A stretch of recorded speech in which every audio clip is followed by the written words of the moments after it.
Time ജോലിയിലൂടെ അധിക വരുമാനം എന്ന വാഗ്ദാനത്തിൽ വിശ്വസിച്ച് ഇടുക്കി സ്വദേശിയായ വീട്ടമ്മയ്ക്ക് നഷ്ടമായത് 17 ലക്ഷത്തോളം രൂപയാണ്. ജോലിക്ക് മുൻകൂറായി മുടക്കിയ പണം തിരികെ കിട്ടാൻ വേണ്ടിയാണ് തട്ടിപ്പ് മനസ്സിലാവാതെ വീണ്ടും പണം നിക്ഷേപിച്ചതെന്ന് വീട്ടമ്മ. അനൂപ്, വലിയ രീതിയിലുള്ള തട്ടിപ്പാണ് ഇടുക്കിയിൽ നടന്നിരിക്കുന്നത്. ഈ വീട്ടമ്മ ഏതായാലും പേര് വെളിപ്പെടുത്താൻ തയ്യാറായിട്ടില്ല. അവർ അവരുടെ ദുരനുഭവം വളരെ വിശദമായി തന്നെ നമ്മളോട് സംസാരിക്കുകയുണ്ടായി. ഇത് ഡാറ്റ എൻട്രിക്ക് സമാനമായ രീതിയിലുള്ള വർക്കുകളാണ് അവർക്ക് കിട്ടിയിരുന്നത്. ഇത് കൃത്യമായി ചെയ്ത് പൂർത്തിയാക്കി സബ്മിറ്റ് ചെയ്യുമ്പോൾ പറയുന്ന തുകയും ഒപ്പം നേരത്തെ മുടക്കിയ തുകയും ഇവർക്ക് കൃത്യമായി കിട്ടിയിരുന്നു. എന്നാൽ പോകെ അതായത് വെറും 2 മാസത്തിനിടയിലാണ് ഈ 17 ലക്ഷം രൂപ ഇവർക്ക് നഷ്ടമായതെന്ന് ഇതിനൊപ്പം എടുത്തു പറയേണ്ടതുണ്ട്.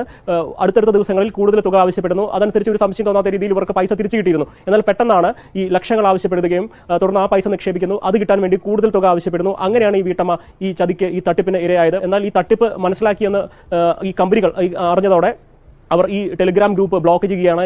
ഇവരെ ഈ ഹായ് നമസ്കാരം. 2 മാസം കൊണ്ട് 17 ലക്ഷം നഷ്ടപ്പെട്ടപ്പോഴെങ്കിലും പറ്റിക്കപ്പെട്ടു എന്ന് മനസ്സിലാക്കിയ വീട്ടമ്മയാണ് ഇന്നത്തെ ഹീറോ. 100% സാക്ഷരത കൊണ്ട് അഹങ്കരിക്കുന്ന കേരളത്തിൻ്റെ വകതിരിവ് വട്ടപൂജ്യം.